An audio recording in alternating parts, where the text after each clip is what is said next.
किं बाललीला कलितो न बालः पित्रो पुरो जल्पति निर्विकल्पः तथा यथार्थं कथयामि नाथे निजाश्रयं सानुशयस्तवाग्रे दत्तं न दानं परिशीलितं चेत् न शालिशीलं न तपोभितप्तम् शुभो न भावोऽप्यभवद्भवेस्मिन् विभो मया भ्रान्तिमहो मुधैवे। 5वें नंबर का श्लोक। दग्धोऽग्निना क्रोधमयेन दष्टो दुष्टेन लोभाख्यमहोरगेण ग्रस्तो मदाग्राह ग्रहेण माया जालेन बद्धोऽस्मि कथं भजे त्वाम्। ये पढ़ा भी। कृतं मया मोत्रहितं न चेह लोकेऽपि लोकेऽपि सुखं न मे भूत् अस्मादृशां केवलमेव जन्मे जिने से यज्ञे भव पूर्णाय।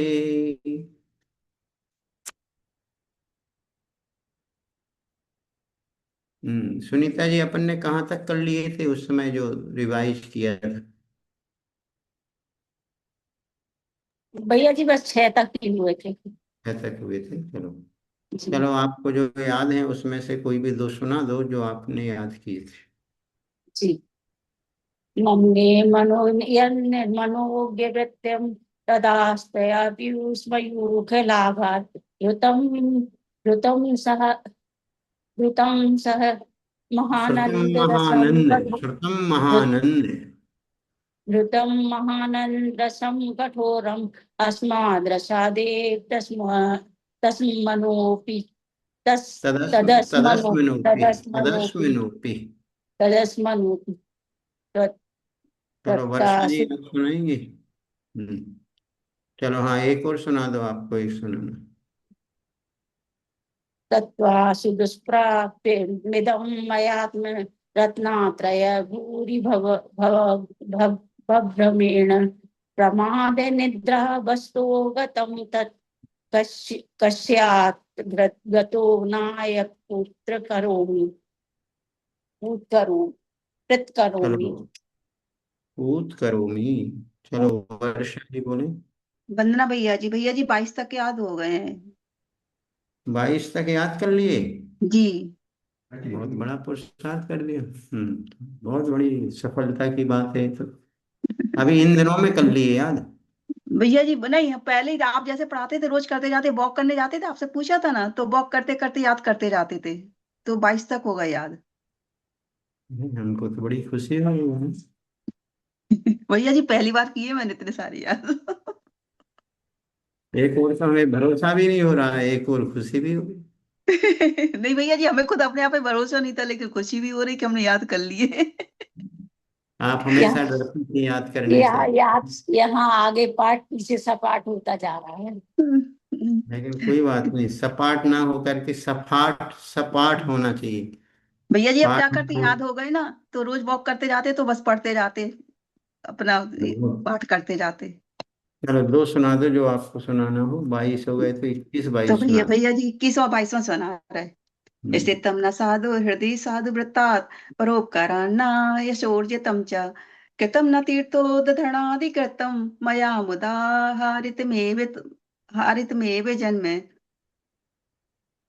हम्म, वैरागरंगो न गुरुतेषु न दुर्जनानां वचनेषु शान्ति नध्यात्मलेशो मम कोऽपि नध्यात्मलेशो मम कोऽपि देव तार्या तार्या कथं कारमयं तार्या कथं कारमयं भवादि भवाब्दी। भवाब्दि। चलो बहुत अच्छा। 23वां भी हो याद गया, कर पर ये कच्चा याद है। याद करने से बड़ी खुशी तो होती है। कंठस्थ विद्या हमेशा काम आती है। भैया जी अब क्या करते हैं ना, जैसे याद हुआ है ना तो वॉक करते रहते, तो अपना शुरू से पढ़ते जाते तो और पक्के होते जाएंगे और सारे। और तो जितने बार पढ़ोगे बार बार उतना याद होता है, पक्का हो जाता है। चलो सोनम जी ललितपुर। बनना भैया जी। भैया आप जी अपने। बहुत दिन से रिवीजन रिवीजन तो नहीं किए। एक हम्म। सुना है, थोड़ा भूल जाएंगे तो देख। चलो एक। वैराग्य रंगा परवंचनाय धर्मोपदेशो जनरंजनाय बाधाय विद्याध्ययनं च मे भूत् कियद्ब्रुवे हास्यकरं समीश। बनना भैया जी। बहुत बढ़िया, पूरा अच्छे से सुना लिया, भूले भी नहीं। भैया जी देख लिया था, थोड़ा सा भूल गए थे तो। थोड़ा सा भूल गए थे, अच्छा। हाँ। तुम्हारी ईमानदारी बहुत अच्छी। चलो और कोई सुनाना चाहे जो कक्षा में जुड़ा हुआ है, और जिसको भी सुनाना है वो सुना सकता है। अथवा देख के भी किसी को पढ़ना हो तो देख करके भी पढ़ सकता है।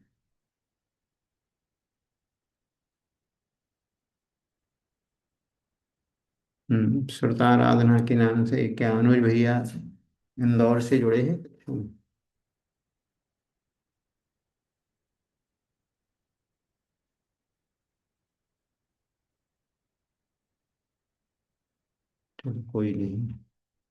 कोई नहीं सुनाने वाला।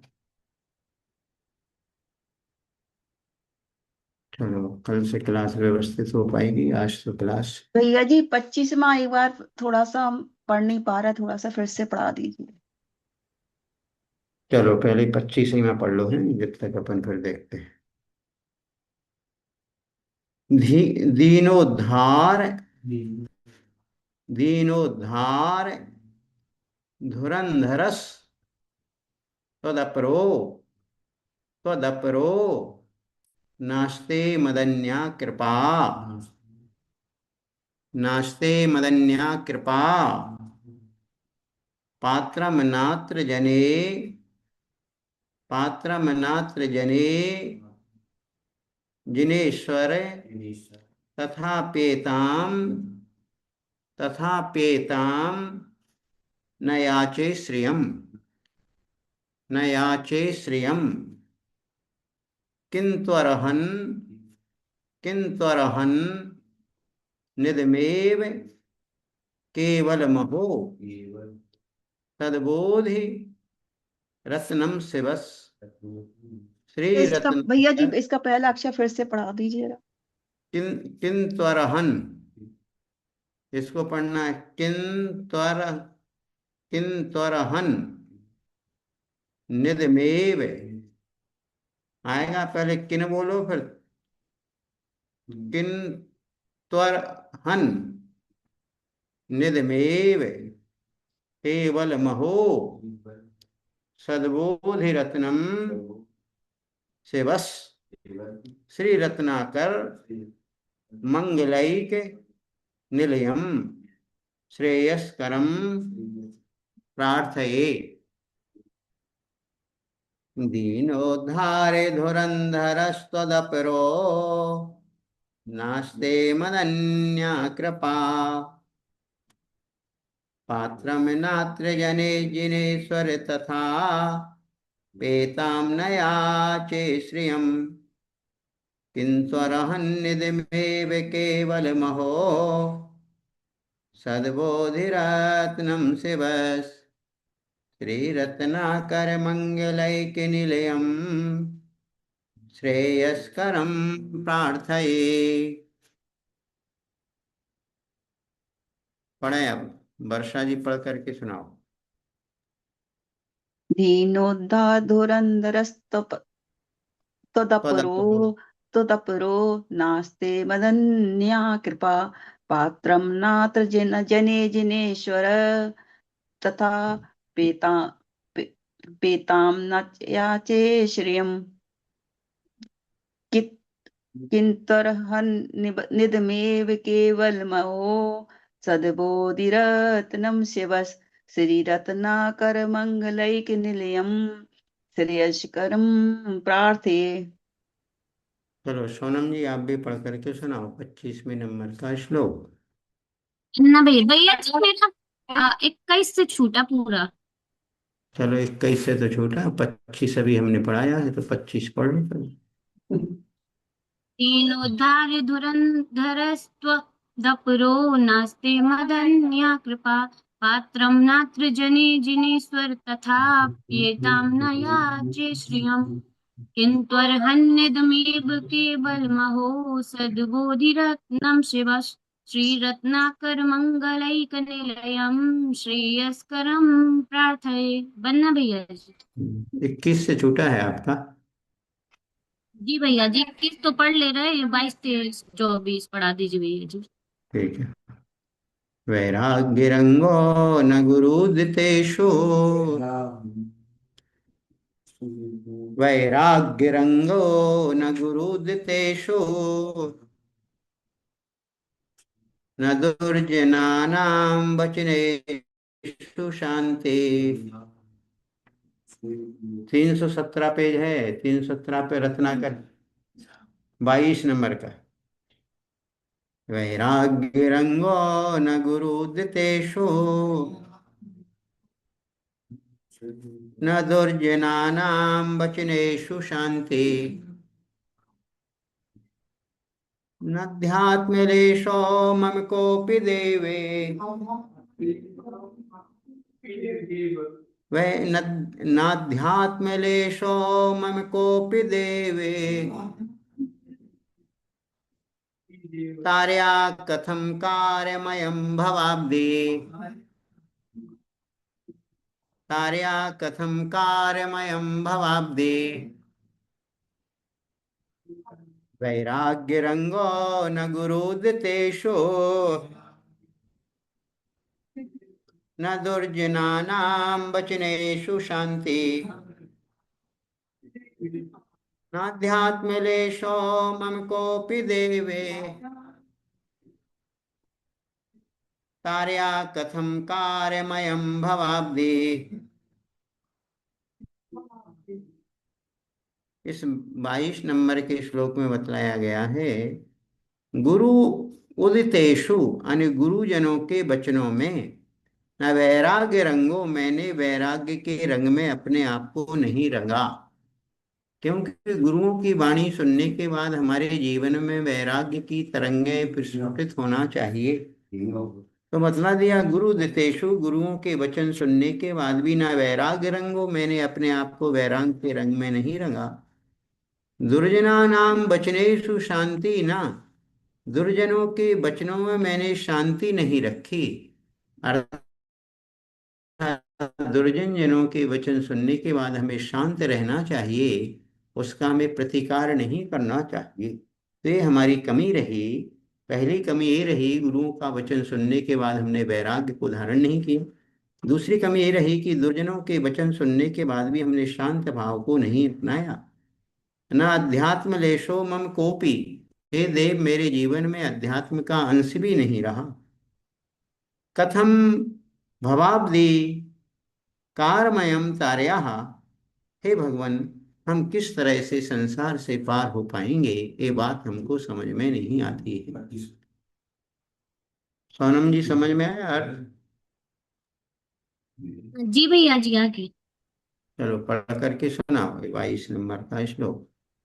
जी बनना भैया जी। वैराग्य रंगो न गुरुदितेषु न दुर्जनानां वचनेषु शांति नाध्यात्मलेशो मम कोऽपि देव कार्याः कथं कर्मयं भवाब्धि। बनना भैया। 23 नंबर का श्लोक पढ़ते हैं। पूर्वे भवे कार्यमया न पुण्यम, पूर्वे भवे कार्यमया न पुण्यम, आगामि जन्मन्यपि नो करिष्ये, आगामि जन्मन्यपि नो करिष्ये। यदि दृशोऽहं मम तेन नष्टा, यदीदृशोऽहं ममितेन नष्टा भूतोद्भवद्भाविभवत्रयीशे भूतोद्भवद्भाविभवत्रयीशे पूर्वे भवे कार्यमया न पुण्यम् आगामि जन्मन्यपि नो करिष्ये यदीदृशोऽहं ममितेन नष्टा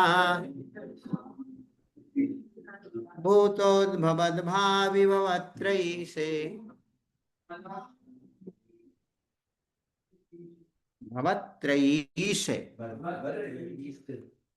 चलो एक साथ पढ़ो। पूर्वे भवे कार्यमया न पुण्यम आगामि जन्मन्यपि नो करिष्ये यदीदृशोऽहं ममितेन नष्टा भूतोद्भवद्भाविभवत्रयीशे। पढ़ो अमूलक्षण जी पढ़ो। पूर्वे भवे कार्यमया न पुण्यम आगामि जन्मन्यपि नो करिष्ये जन्मन्यपि जन्मन्यपि न करिष्ये नो करिष्ये यदीदृशोऽहं ममितेन नष्टा भूतोद्भवद्भावि भवत्रयीश।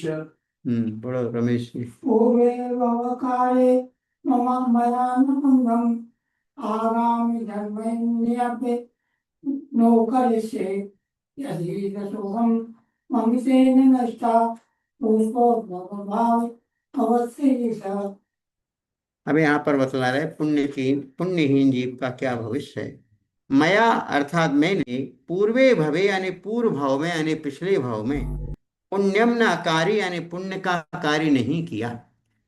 यदि मैंने पिछले भाव में पुण्य अच्छा किया होता तो मैं वर्तमान में भी अच्छे कार्य कर रहा होता। वर्तमान में मैं कोई अच्छे कार्य नहीं कर रहा हूँ तो इसका मतलब है मैंने पूर्व भाव में कोई अच्छा पुण्य का कार्य नहीं किया था, इसलिए मेरी बुद्धि भी अच्छी नहीं चल रही। मैं पुण्यहीन हूँ। वर्तमान में अनेक प्रकार की दरिद्रता अनेक प्रकार की आपत्ति विपत्तियों से गुजर रहा हूँ। इसका मतलब है मैंने पूर्व भाव में कोई पुण्य का कार्य नहीं किया है। आगामी जन्मन्यपि नो करिष्ये, वर्तमान में मैं अत्यंत संक्लेश परिणामों के साथ जी रहा हूँ। तो संक्लेश परिणामों के माध्यम से तय है कि मैं दुर्गति का पात्र बनूंगा। जब मैं दुर्गति का पात्र बनूंगा तो भविष्य में भी मैं कोई अच्छा कार्य नहीं कर पाऊंगा। ऐसा भाव यहाँ पर लगाना चाहिए। यहाँ पर बतलाया गया है, रत्नाकर कवि कह रहे कि हे प्रभु, मैंने पूर्व भाव में कोई पुण्य का कार्य मेरे द्वारा नहीं हुआ है और आगामी जन्म में भी मैं कोई पुण्य का कार्य नहीं कर पाऊंगा। इस प्रकार यदि दृशो अहम, यदि मैं इस प्रकार हूँ हे ईश, तो मया मेरे द्वारा भूतोद्भवद भावी भवित्री, भूत वर्तमान और भविष्य तीनों ही कैसे हो गए? नष्टा, तीनों ही भाव मेरे नष्ट हो गए, तीनों ही बेकार निकल गए। भूतकाल भी बेकार निकला, भविष्य काल भी बेकार निकला, वर्तमान काल भी बेकार ही निकल रहा है। 24 नंबर का और पढ़ते हैं। किं वा मुदाहं बहुधा स्वधा भुक्, किं वा मुदाहं बहुधा स्वधा भुक्, पूज्यत् त्वदग्रे चरितं स्वकीयम्, पूज्य त्वदग्रे चरितं स्वकीयम्, जल्पामि अस्मात् त्रिजगत्स्वरूपे, जल्पामि अस्मात् त्रिजगत्स्वरूपे, निरूप्यकस्त्वं किलेददत्रे, निरूप्यकस्त्वं किलेददत्रे, किं वा मुदाहं बहुधा सुधा भो, पूज्य त्वदग्रे चरितं स्वकीयम् जल्पामि यस्मात् त्रिजगत्स्वरूपे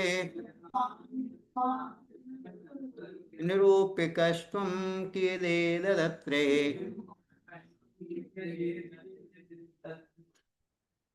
चलो पढ़ करके सुनाओ सुनीता जी, 24 नंबर का काव्य। जी भैया जी।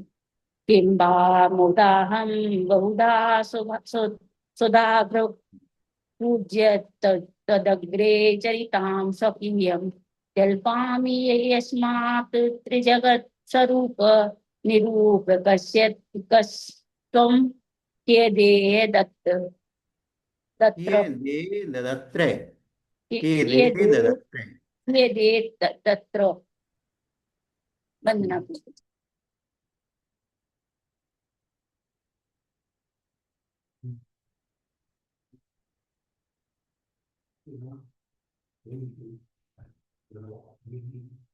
यहाँ पर 24 नंबर के काव्य में यहाँ पर बतला रहे कि व्यथा का अंत नहीं है। मेरे जीवन में इतनी व्यथाएं हैं, सिर्फ कहने से क्या होता है। व्यथा का अंत कथा से बतला रहे हैं। सुधा भुक्त, सुधा भुखाने देवों के द्वारा पूज्य यानी पूजनीय। देखो, देवों के लिए एक नया शब्द आया है, सुधा भुक्त। सुधा मतलब अमृत का ही वो भोजन करते हैं, इसलिए देवों को सुधा भुक बोला जाता है। समझ में आया? सुधा बोलते हैं अमृत को, अमृत का वो पान करते हैं, इसलिए देवों के लिए एक शब्द आया है सुधा भुक। सुधा के भूखे नहीं, सुधा ने अमृत का ही वो पान सदैव करते हैं, इसलिए देवों को सुधा भुक बोला जाता है। सुधा भुक पूज्य यानी देवों के द्वारा पूजनीय। ऐसे नए नए शब्दों को अपन को कलेक्ट करके रखना चाहिए, अपने दिमाग में स्थिर करना चाहिए। सुधा का अर्थ होता है अमृत, सुधा का अर्थ चूना भी होता है। प्रकरण के अनुसार शब्दों के अर्थ लिए जाते हैं। तो सुधा का अर्थ है अमृत का भुखाने, भक्षण करने वाले, अमृत का पान करने वाले। तो देवों के लिए आया है सुधा भुखाने, अमृत से भी अमृत का पान करने वाले। सुधा भुक पूज यानी देवों के द्वारा पूजनीय है भगवान।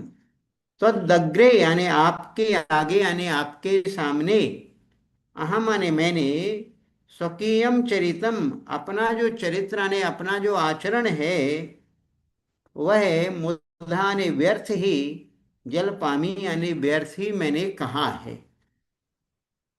क्यों? क्योंकि हे भगवान आप तीनों लोगों के ज्ञाता दृष्टा हैं, सर्वज्ञ हैं, आप तो सब कुछ जानते देखते हैं, लेकिन फिर भी मैंने अपनी ढीठता, अपनी निर्लज्जता के वशीभूत होकर के, हे प्रभु मैंने अपनी कथा का बखान किया है। तो कहते हैं आप तो जानते हैं और हम कितना कहें, हमारे जीवन में तो इतनी समस्याएं हैं। तो उन समस्याओं को यदि हम कहते जाएं समस्याओं का अंत आने वाला नहीं। तो भगवान आपके पास कहने से उन समस्याओं का अंत नहीं, लेकिन एक थोड़ा सा मन हल्का हो जाता है। जब किसी का मन भारी होता है, वो अपनी समस्याएं जानता है कि जिसको सुना रहा है वो भी समस्याओं से रहित नहीं, वो भी समस्याओं से ग्रसित है, लेकिन फिर भी यदि व्यक्ति अपनी समस्याएं सामने वालों के सुनाता है, सामने वाला एक बार मात्र सुन ही लेता है, ना कोई समाधान देता है, फिर भी इस बात सुन लेने से क्या कहते भैया हमारा मन हल्का हो गया। इसलिए हम प्रभु के सामने जो समस्याएं कहते हैं, और एक बात सुनो, अपनी समस्याएं और संसार के किसी जीवों के सामने नहीं कहना चाहिए। प्रभु और गुरु के सामने ही अपनी समस्याएं कहना चाहिए, और प्रभु और गुरु के अलावा किसी के सामने नहीं कहना चाहिए। क्योंकि सामने वाला प्राणी इतना धैर्यशाली नहीं होता कि आपकी समस्याएं इतनी सुन पाए। प्रभु सुनते नहीं हैं, लेकिन प्रभु सब कुछ समझते हैं। गुरु सुन लेते हैं और गुरु आपको थोड़ा सा धैर्य बढ़ा देते हैं, आपको कुछ रास्ता भी बता देते हैं। तो प्रभु तो सुनते नहीं हैं, लेकिन प्रभु जानते हैं, और गुरु सुन लेते हैं, और सुनने के बाद आपको कुछ रास्ता भी बता देते हैं। इसके अलावा संसार के किसी भी प्राणी के सामने अपनी समस्याओं का वर्णन करने से कोई भी लाभ नहीं है।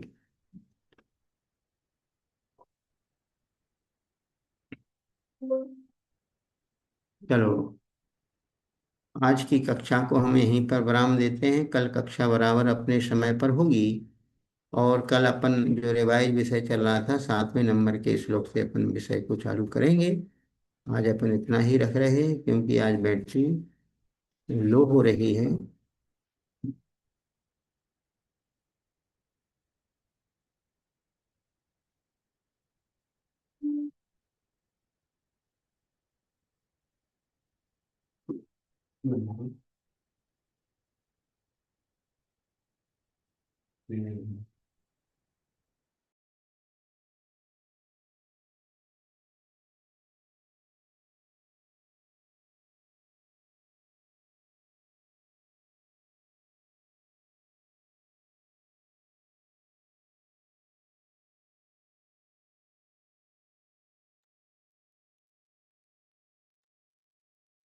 किंबामुदाहं बहुधा सुधा वपुश्च तदग्रे चरितं स्वकीयं निरपामि यस्मात् त्रिजगत्स्वरूप निरूपकस्तं कियदेति तत्र